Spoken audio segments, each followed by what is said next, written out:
You're listening to Mobility in Motion, a podcast produced by Dallas Area Rapid Transit. I'm your host, Nadine Lee, President and CEO of DART. According to the Centers for Disease Control and Prevention, the U.S. has more motor vehicle deaths than any other high-income country. 3 times higher than Canada, Australia, and France. 4 times higher than Germany and Japan, and 5 times higher than Switzerland and Britain.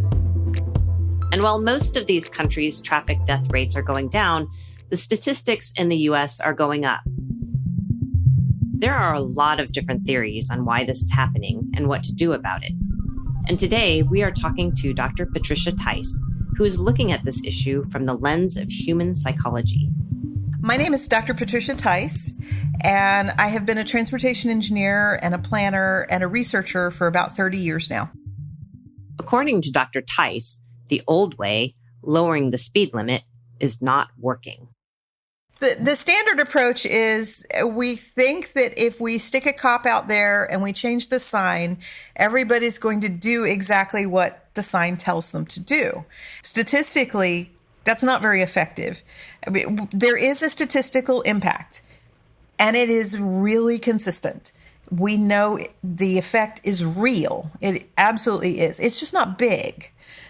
So for every 10 miles an hour difference in a posted speed limit, you get about a 2 mile an hour difference in the actual speed of flow. So lowering the speed limit just with the sign doesn't seem to work very well. And we know that people driving at faster speeds causes more crashes and more serious injuries and fatalities during crashes. So are there other ways we can get people to slow down that might work better than posting signs? This is something Dr. Tice has spent a lot of time thinking about. Just the last decade or so, I've been playing with ideas that have to do with urban space and the way that connection and human connection interplays with the way that we drive, human being present. Using data from U.S. government research called the Naturalistic Driving Study, which fitted cameras, sensors, and GPS devices on the cars of more than 3,000 regular people, Patricia and her team analyzed how we actually drive under a wide range of conditions: traffic, weather, road types, and more. They put about 100 instruments on each vehicle and then let people drive them for a year. And after about 3 weeks, you forget that you're being watched. And so we had real data from real people driving without any interventions. Just what does it look like to drive on an everyday basis? And we pulled a very small piece of that data, very small. But we began looking at the difference between the way the environment impacted the people who were driving. And my goal when we started was to figure out how to make people behave. Combing through this research, Dr. Tice came up with a surprisingly simple formula for predicting how fast humans will drive based on 3 criteria, and none of them had anything to do with speed limits. The first of the factors was something we call doorway density. We counted the number of doorways on a block, and then we counted the length of the block in hundreds of feet and divided the number of doorways by the length of the block. So it's basically the number of doorways per every 100 feet. And that becomes a really simple way to measure how active the actual street you're sitting on is. When you're driving in a city street where you're interacting with another person, eye to eye, spirit to spirit, if you offend that person, there's always a risk they're going to pull out a gun. It's not a big risk, but it is a risk. But the bigger risk is that they're going to think you are an ass. And nobody wants to be seen that way. We've all had that feeling when we're driving, right? You just don't see someone about to cross the street. You almost hit them, and you look them in the eye and feel like such a jerk. That's a feeling we all want to avoid. For the most part, we still care what other people think about us. An urban place is somewhere where you're negotiating all of your conflicts face to face, eye to eye. When you're in a suburban environment, you've got a very large machine that you're operating. and everyone else has an equally large machine that's relatively easy to see because it's big. And you are just moving around like you're in a video game, interacting machine to machine. And you treat the other machines around you like an inanimate object. And so you'll scream at it. You'll cuss at it. And so when you start going into an urban environment where you're interacting face to face with other people, that social standing begins to come into play. And you begin to worry subconsciously about how other people see you. When we look through the data, the biggest thing that we saw over and over and over again is that the features in the environment that changed the way that people paid attention, changed the speed that they went, changed the way that their vehicle moved around in the space. All of those things had to do with whether or not there was a human being present. So the first variable is doorway density, which is actually another way of saying how many humans are on the street. The second of the variables was the corridor width. So the corridor width is the tunnel that the driver sees in front of him that he has to drive through. So usually there are barriers on both sides of the driver, and those are not the lines that are painted on the roadway.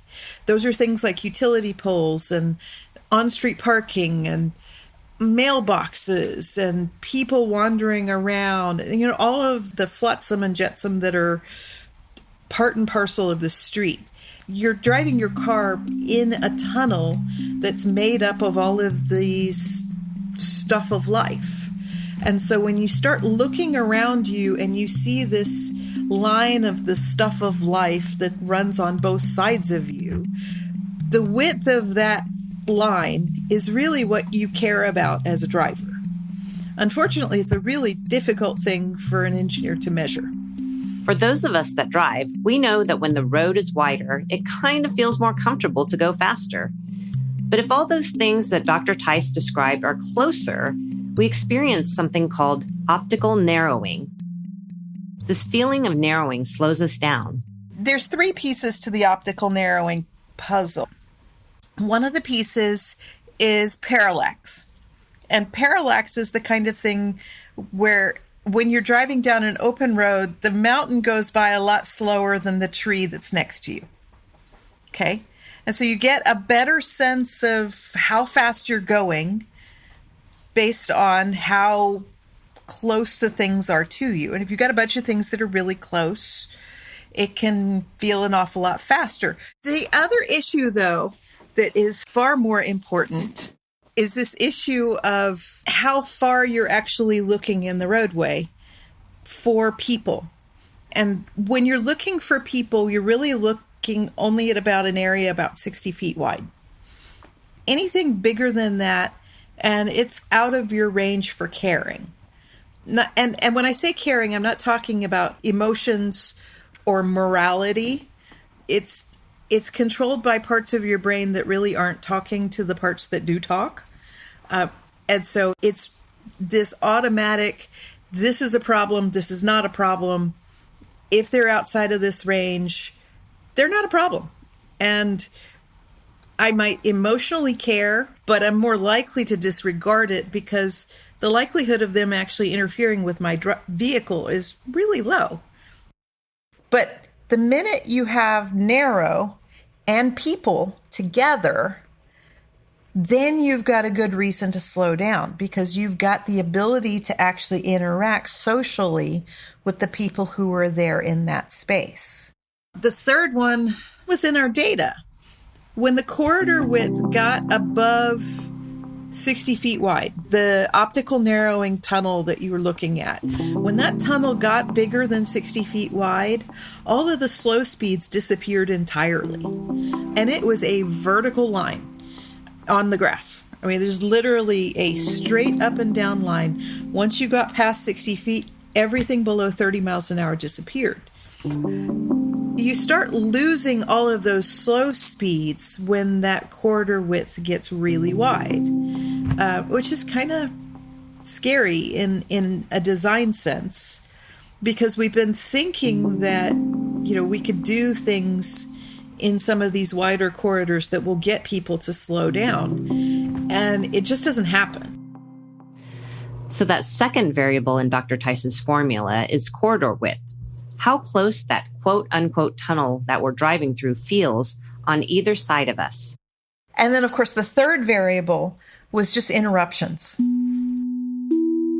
If you only have one person to interact with in the entire length of your drive, you're going to forget that you're interacting with them because they're gone. They're out of sight, out of mind.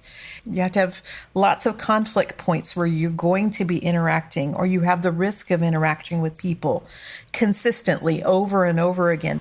So if you've got a regular 4-way intersection, there are 12 different points in that intersection where a car could hit another car. And if you add in the pedestrian conflict points, that adds on a whole new pile of them. You have to have people that are popping up that you interact with over and over again as you drive down the length of the roadway. When you put those three factors together, we were able to get formulas that would predict with about a 60 to 70% accuracy what the speed of the flow would be. When you looked and drilled down into one city, we could actually get that down to 80 or 90%. You could actually predict how fast the roadway is going to be based on the geometry of the roadway and the characteristics of the people that normally populate that space. That's a pretty amazing formula, and it doesn't include a posted speed limit, speed cameras, or officers enforcing the law. It just uses the perceptions of the brain while driving. And if you grew up driving in Tampa, you're going to have a completely different relationship with the roadway than someone who's driving in Seattle. I mean, in Seattle, it's a very dense grid. There's an awful lot of people walking around, transit's everywhere. And so all of those behaviors are kind of baked in. They're expecting to see people far more often than we would in Tampa or really even in Dallas. And so a lot of the really bad behavior was more in these vehicle dominant areas because they're just not expecting to see anybody. Now, what happens if we change one of these three levers? For example, creating interruption points. We just had a corridor that they redid here in Orlando. They've been working on this corridor for 15 years. It's got a lot of people that walk on it. It's the red light district, so there's a lot of drunk people walking on it. It's also a low-income community. The grocery store is on one side of the road, the housing is on the other side of the road, and the transit stops are on both sides. So people are crossing this 6-lane highway all the time. And they were running 5 fatalities a year and 2 serious pedestrian or bicycle crashes for like a 5-year period. And this is completely unacceptable. Nobody wanted this to happen. They'd thrown the kitchen sink at it. So they had changed the speed limit, they'd changed the lighting, they'd added a few extra bells and whistles here and there. They repainted the crosswalks so the crosswalks would be a lot more visible. Yay. It didn't make a dent. It didn't make any difference at all. Ultimately, what they did in this last project is that they basically put up a crosswalk at every single block. And so when you drive through the corridor now, it looks like this stream of crosswalks with signals at every single crosswalk. And it's only about a mile long, so it's not like an entire highway. But it is a good solid mile that about every 450 feet or so, there's another light for someone to cross the road. And because of that, the speeds are so much lower in that corridor. The awareness is so much lower. They threw up fences too, by the way. They put fences down the median so that you couldn't cross except where the crosswalks were. Except there are a couple of spots that still don't have crosswalks and don't have fences. And the funny thing is, if there's no fence, people are still crossing there. You know, human nature is what it is. It's only 150 feet to the crosswalk, but they're still not using it. But in the last 6 months, there have been no fatalities, and there's only been 2 serious crashes. Both of them were at signals, not at these crosswalks. So I'm calling this a huge win. You know, going from 5 fatalities a year to 0, to me, is just a massive win. But beyond just the crash records, the speed is so much slower. And even when people are crossing where they're not supposed to, the drivers are going so much slower, they can actually see them and avoid them. And we're not having the same kind of crashes that we did before. And I love that. It took an awful lot to get that to work. So, after looking at all this research, does Dr. Tice think we need speed limits at all? I think we actually would be significantly better off without speed limit signs in the long term. In the short term, if we eliminated speed signs tomorrow, we'd probably have about 2 years of really nasty behavior because people would readjust in ways that would not be pleasant in the short term. I think it would settle out over the long haul that people would ultimately end up choosing speeds that were fairly consistent with each other. The place that speed signs are often attempted to be used, and this is one of those that's sort of a chicken and an egg problem. Communities will post things at 35 miles an hour to try to signal to the driver that there's more than just driving going on here. The problem that I have with that is 35 miles an hour is about the worst speed you could possibly post it at for pedestrian safety. That's probably the speed that you're the least aware and that they're going to expect you to pay attention to them. This is where that mismatch becomes the worst. It's like a sweet spot for killing people. And I hate that, but it is realistic. You know, if you can get that speed down into the low 20s, have at it. Do it. Do whatever you can to do that. If you're not going to get it down, then you need to be very intentional about making sure that the people who are walking there know that it's not safe. We're trying to signal to the driver that they need to be going slower, but we're not really telling them to go slow enough. And we haven't given them an environment that tells them it makes sense to go that slow. One of the ways to get out of that spiral is to start thinking about putting things between the sidewalk and the roadway. This is the optical narrowing that is part of Dr. Tice's predictive formula about corridor width. It looks at how things like objects on the sides of a roadway can influence how people drive. When you start adding things back in between the sidewalk and the roadway, the drivers now have skin in the game. And it doesn't necessarily have to be as solid as a tree. We have things that are breakaway. So if you hit them, it's not going to kill you as the driver. And if you're in the process of changing the land use, so you actually have the doorways, you have the connections that would get people there, you can begin to transition that roadway to a much slower speed naturally, organically, without having to force them to change. They'll change that without really thinking as the people begin to repopulate the space. But it's like getting the swallows of Capistrano to return. Until you can actually get the people there, the drivers aren't going to change their behavior. Until the people feel safe enough to be there, they're not going to be there. And if you don't give them a good set of places to go, they're not going to be there. So you find ways to make them feel safe while you're giving them places to go. That begins to increase the people that are there. As the people increase, the speed of the traffic slows automatically. But you have to start that spiral somewhere, and the first place to start that is between the sidewalk and the roadway.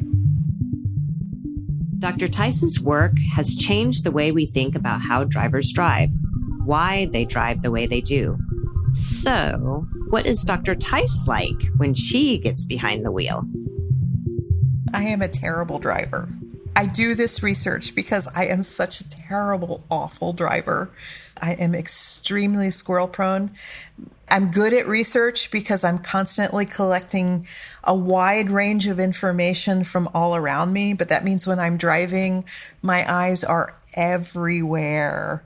So I know if I can get an environment where I automatically do the things that I'm supposed to do, then I can get everybody else to do that too. Right? And so the goal was to figure out what that is. What does a driving environment look like that people behave in? So when I lived in Denver, I talked to a planner about how fast people were driving down Champa Street. And this planner said the most interesting thing to me. She said, the easiest way for a neighborhood to slow people down on their streets is to have everyone parking exactly 18 inches away from the curb. And when you think about that, if you have parking on two sides of the street and everyone parks exactly 18 inches away from the curb, you effectively narrow the street by 3 feet, 36 inches. So it would have been fascinating to see what would happen if we did our own sort of guerrilla tactics and narrowed the street by 3 feet because we could, and then see if traffic actually got slower. I tend to think that it would. Thank you to Dr. Patricia Tice for this fascinating view into the psychology of roadways.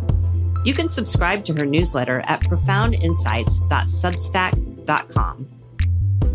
This has been Mobility in Motion. I'm your host, Nadine Lee. We'd love to hear from you. If you'd like to share your feedback with us, please email us at mim@dart.org.